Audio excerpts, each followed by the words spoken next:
Next. May I come in? Yes, come in. Hello. Hello. Take your seat. Thank you. ఏమిటి ఇలా వచ్చారు? ఇంటర్వ్యూలో ఏదో గొప్ప క్వశ్చన్ ఉంటాయి అనుకున్నానే, మొట్టమొదటే వేశారు డెత్ క్వశ్చన్. డెత్ క్వశ్చనా? అంటే చచ్చు ప్రశ్న. బాంబేలో బాంద్రాలో బ్యూటీ క్వీన్ రెస్టారెంట్ లో కూర్చుని బ్రేక్ఫాస్ట్ తింటూ పేపర్ తిరిగేశాను. అందులో మీ ఇంటర్వ్యూ అడ్వర్టైజ్మెంట్ చూసి ఇంట్రెస్టింగ్ అనిపించి కలెక్టా ప్రోగ్రామ్ క్యాన్సిల్ చేసుకుని ఇక్కడికి వచ్చాను. ఇక్కడికి వచ్చిన వ్యక్తిని ఇంటర్వ్యూకే వచ్చాను తెలుసుకోకుండా ఎందుకు వచ్చారని అడగటం డెఫినెట్ గా డెత్ క్వశ్చనే. Am I correct? Ya, you are correct. I'm sorry. మీరేం చేస్తుంటారు? ఏం చేస్తుంటారు అనే కంటే ఏం చేయగలరు అని అడగండి. ఎందుకంటే నేను చేయలేదంటూ ఏమీ లేదు. స్టేట్స్ లో టెక్స్టైల్ బిజినెస్, జపాన్ లో ఎలక్ట్రానిక్ బిజినెస్, స్విస్ బ్యాంక్ లో మనీ ట్రాన్సాక్షన్, ఇంగ్లాండ్ లో ఎక్స్పోర్ట్ బిజినెస్. ఐఎమ్ సారీ, నా క్వాలిఫికేషన్స్ అన్ని చెప్పాలంటే ఒక ఫుల్ డే పడుతుంది. By the by, my name is Krishna. Glad to meet you. అన్నట్టు నేను అడ్వర్టైజ్మెంట్ ఇచ్చిన పేపర్లోనే మరొక 6 పెళ్లిళ్ళ అడ్వర్టైజ్మెంట్స్ వచ్చినాయి. అక్కడికి వెళ్లకుండా ఇక్కడికే ఎందుకు వచ్చారు? ఇది ఒక ఫూలిష్ క్వశ్చన్. దట్ మీన్స్ చవట ప్రశ్న. మిగతా అడ్వర్టైజ్మెంట్స్ అన్ని వాళ్ళ పేరెంట్స్ ఇచ్చారు, ఇదొక్కటే ఇండివిజువల్ గా ఇచ్చారు. అందుకే తమాషాగా థ్రిల్లింగ్ గా ఉండి ఫ్లైట్ ఇటు పక్కకు మళ్ళించాను. మీకు ఏ భాషలు వచ్చా? నాకు చాలా వచ్చు అనుకోండి. ఇంతకీ మీకే వచ్చో చెప్పండి. తెలుగు, ఇంగ్లీష్, కాస్త హిందీ. That's all? అంతేనా? నాకు ఫ్రెంచ్ వచ్చు. ఫెర్నాష్ ఇస్కోలా డిషికా అంటే ఫ్రెంచ్ లో మీరు కులాసాగా ఉన్నారా అని. చైనీస్ వచ్చు. చింగ్ చాంగ్ చింగ్ మింగ్ అంటే మీరు చాలా అందంగా కనిపిస్తున్నారు అని. జాపనీస్ వచ్చు. ఓషియో ఖుష్బూ బుషు అంటే నా గురించి మీకు చాలా తక్కువ తెలుసు అని. ఇలాగే ఆల్మోస్ట్ వరల్డ్ లాంగ్వేజెస్ అన్ని కవర్ చేశాను. ఫెంటాస్టిక్. మీ ఫ్యామిలీ బ్యాక్గ్రౌండ్? మా ఫాదర్ రాగరాజు అంటే junior Thyagaraju, a great singer. ఆయన అమెరికాలో ప్రోగ్రామ్స్ ఇస్తూ ఉంటే లండన్ నుంచి దొరలు స్పెషల్ ఫ్లైట్స్ లో వస్తుండేవారు. ఇక మా mummy Bombay ladies federation secretary, Delhi social service league president. ఆవిడ a lady in the society, tomorrow's woman అనే పెద్ద పెద్ద గ్రంథాలని ఏమి తోచినప్పుడు రాసి పారేశారు. వాటిని మిగతా భాషల్లోకి అనువదించారు కూడా. ఐ మీన్ ట్రాన్స్లేట్ చేశారు కూడాను. మీరు చదవలేదా?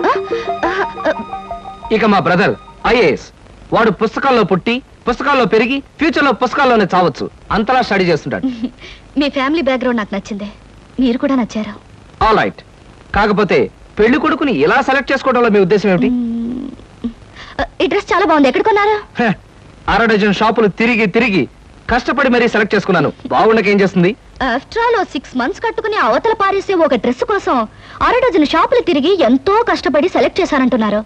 అలాంటిది జీవితాంతం నేను కట్టుకునే భర్తని ఇలా సెలెక్ట్ చేసుకోవడంలో తప్పే ఉంది. మీరు చెప్పింది రీజనబుల్ గానే ఉంది. కాకపోతే నేను కూడా అమ్మకానికి పెట్టిన బొమ్మను కాదు, సంతలో ఉన్న జంతువును కాదు, షాపులో ఉన్న షర్టును కాదు. కనుక మీరు సెలెక్ట్ చేసుకున్నా నేనెందుకు ఒప్పుకోవాలి? మిస్టర్ కృష్ణ, మీరు పొరపాటు పడుతున్నారు. ఈ భర్తల సెలెక్షన్ అనేది పురాణాల్లో ఉంది, పురాతన కాలంలోనూ ఉంది. స్వయంవరంలో సీత రాముని సెలెక్ట్ చేసుకుంది, ద్రౌపది అర్జునుని ఓకే చేసుకుంది. ఇంకా ఇవన్నీ చెప్పి మిమ్మల్ని బోర్ కొట్టించడం ఎందుకు? You are selected. ఆ పిల్ల నన్ను సెలెక్ట్ చేసుకున్నట్టుగా ప్రూవ్ చేసుకుని ఆ తర్వాత నీలాంటి దాన్ని పెళ్లి చేసుకోవడం నాకు ఇష్టం లేదని దాని మొహం మీదే చెప్పేసి వస్తాను. Thank you Sita. నిజంగా నిజాయితీగా మీరు నన్ను ఇష్టపడితే I like you. I love you. నిజంగా ఈ ఇంటర్వ్యూలో మనం ఒకరి గురించి ఒకరు పూర్తిగా తెలుసుకోలేదేమో అనిపిస్తుంది. మళ్ళీ మళ్ళీ మనం కలుసుకోవాలి, ఒకరిని గురించి ఒకరు తెలుసుకోవాలి. షూర్.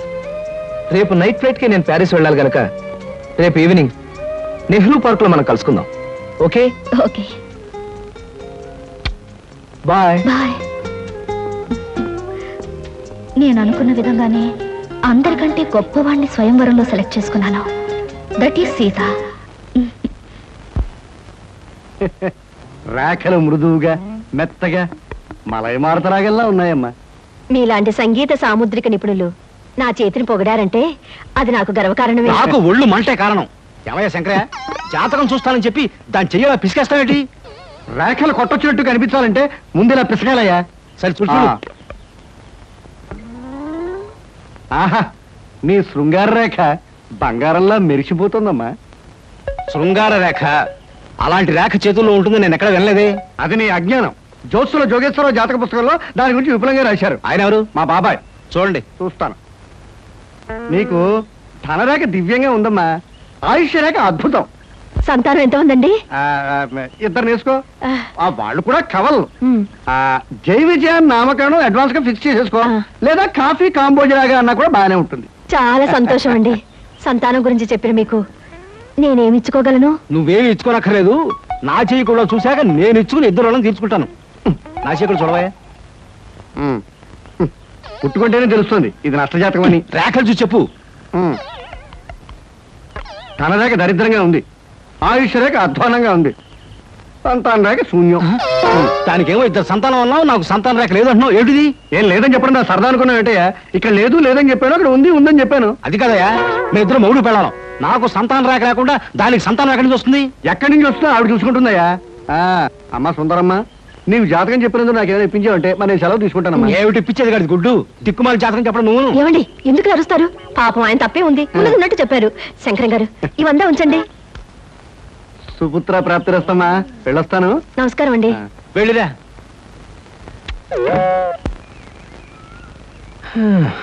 అద్దె చుట్టూ బాగానే ఉంది, కాకపోతే ఆ అమ్మాయి దగ్గరికి ఆటోలోనూ ట్యాక్సీలోనూ దిగితే బాగుండదే. ఏం చెయ్యాలి?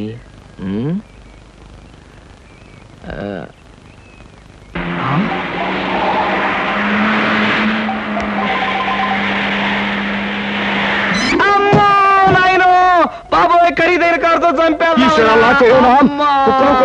మనుషులు కూడా పడేసావా నాయన? సారీ బాబు, గాయలు ఎవరైనా దెబ్బలు ఎవరైనా తగిలాయా? పక్కటెముకలు, పత్తెకి నెక్కిలు, వాటి పొజిషన్లు తప్ప ఎవరైనా మీకేం అవలేదా? లేనాయనా కాలేదు నాయన, నా కాడే కుదుగా లేనాయనా. ఇప్పుడు బాగుంది. పట్టుకోండి, చేసుకోండి, ఏం పర్వాలేదు. నెమ్మది నెమ్మది ఇక్కడ కూర్చోండి. కూర్చుంటాను, అదే వాటర్ సీటు. అమ్మా అమ్మా, అలాగే. అయ్యో అయ్యో అమ్మా. సార్ ఈ మంచులు తాగండి సార్ ముందు. అబ్బో ఏమొద్దు సార్. అమ్మో, ఏ హాస్పిటల్కైనా తీసుకెళ్తాను, ఎంత బిల్ అయినా ఇచ్చుకుంటాను. సార్ దయచేసి నా మీద పోలీస్ కంప్లైంట్ మాత్రం పెట్టకండి సార్. అమ్మో పెట్టను కానీ ఒక సిగరెట్ ఇవ్వండి సార్. సిగరెట్ ఈ పెట్టి ఉంచుకోండి. Thank you sir, thank you. అబ్బా సార్, ఇప్పుడు చెప్పండి సార్, ఏ హాస్పిటల్ మిమ్మల్ని తీసుకెళ్ళమంటారు, ఎంత తీసుకోమంటారు? అమ్మయ్యా, ఇప్పుడే తగ్గుతున్నట్టుంది. హాస్పిటల్కి ఏమీ అక్కర్లేదు కానీ నెహ్రూ పార్క్ దగ్గర నన్ను దించండి. నేను కారు దిగి ఓ 4 సార్లు ఇటు అటు తిరిగి బోన్స్ అవి సెట్ చేసుకుంటాను. చాలా థ్యాంక్స్ సార్, మీ ఎంత మంచి వాళ్ళని ఇంతవరకు నేను చూడలేదు సార్. ఇక ముందు చూడరు కూడా సార్. నెహ్రూ పార్క్ పోనివ్వండి. అలాగే సార్, పోనివ్వండి. జై నెహ్రూ పార్క్.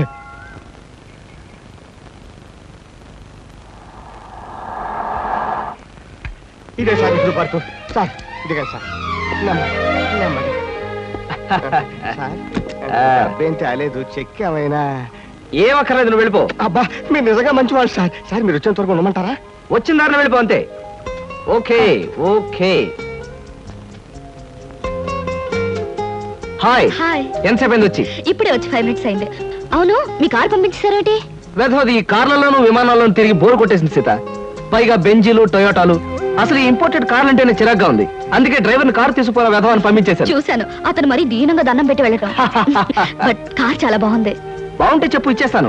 మొన్న ఇలాగే ఓ ఫ్రెండ్ అడిగితే బెంచ్ కార్ ఇచ్చేసాను. ఈ సూజీ తెప్పించాను. ఈ వాంట్ దిస్ సూజీ? మై గాడ్, మీకు అసలు కార్లు అంటే లెక్కలేదనుకుంటారా? రైళ్ళు అన్నా కూడా నాకు లెక్కలేదనుకో. కమాన్, ఎక్కడికైనా బయటకు వెళ్దాం. ఓకే. కమాన్.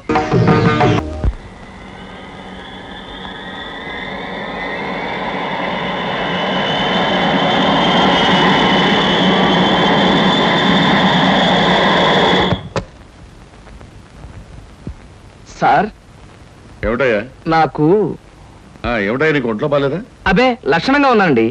సాయంకాలం కొంచెం అర్జెంట్ గా పనుంది, ఎర్లీగా బయటకు వెళ్ళిపోవడానికి పర్మిషన్. ఏమిటయ్యా కుర్రవాడివి, ఆఫీస్ టైంలో ఎర్లీగా బయటకు వెళ్ళాలంటున్నావు? ఏ అమ్మాయి మీద నాకు కనబడిందా? అబే కన్ను పడలేదు, కాలు పడలేదు సార్. మా స్నేహితుడు ఒకడు గోడ మీద ఉన్న సినిమా పోస్టర్లు చూస్తూ లారీని గుద్దేశాడండి. అరే, అవునండి, చావు బ్రతుకులు ఆసుపత్రిలో చేరి ఆ సినిమా పేరు కలవరిస్తున్నాడంట. ఒకసారి వెళ్ళి చూడాలి. Hello hello, Dhanalakshmi agencies. Yes madam. Proprietor Koteswararao గారికి ఒకసారి ఇవ్వండి. 1 minute ప్లీజ్. సార్ మీకు phone. yes Koteswararao speaking. Daddy, నేను సీతను మాట్లాడుతున్నాను. ఇవాళ సాయంకాలం 5 గంటలకి మా ఫ్రెండ్ కోసం హోటల్ అట్లాంటిక్ వెళ్ళాలి. అందుకని కారు కావాలంటావమ్మా? మన చిన్న కారులో వెళ్తే ఇన్సల్ట్, పెద్ద కార్ షెడ్ లో ఉంది కనుక ఎవరిదైనా ఫ్రెండ్ కార్లో వెళ్ళి డ్రాప్ అవుతాను, కానీ రావడానికి మాత్రం వేరే కార్ కావాలి. అలాగేనమ్మా, 6 గంటలకల్లా కారు నీకు అక్కడ ఉంటుంది. Thank you daddy. ఏమిటి సార్, ఎవరికైనా కార్ పంపించాలా? ఏమిటోనయ్యా, ఈ రోజుల్లో ఆడపిల్లల పద్ధతి మనకి ఏం అర్థం కావట్లేదు. చిన్నదో పెద్దదో కారు మనం అడ్జస్ట్ అవుతున్నామా, వాళ్ళు మాత్రం అడ్జస్ట్ కావటం లేదు. సరేనయ్యా, నీ ఫ్రెండ్ని చూడడానికి నీ పర్మిషన్ ఇస్తున్నాను. Thank you sir. పనిలో పని ఆ ఫ్రెండ్ని సినిమాలు చూడమని కానీ రోడ్డు మధ్యలో నిలబడి పోస్టర్స్ మాత్రం చూడవద్దని చెప్పు. మనం చెప్పక్కర్లేదండి, ఈ పాటికి వెదవకు బుద్ధి వచ్చే ఉంటుంది. ఆ. వస్తాను సార్. ఆ,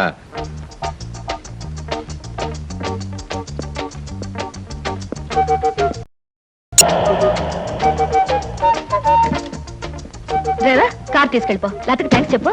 అలాగేనమ్మా. ఆంటీ ఆంటీ, ఈ హోటల్లో నేను బోల్డ్ తింటాను. కార్ దిగేవో లేదో అప్పుడే ఆరంభించావు నీ తిండి కూడా. పదా.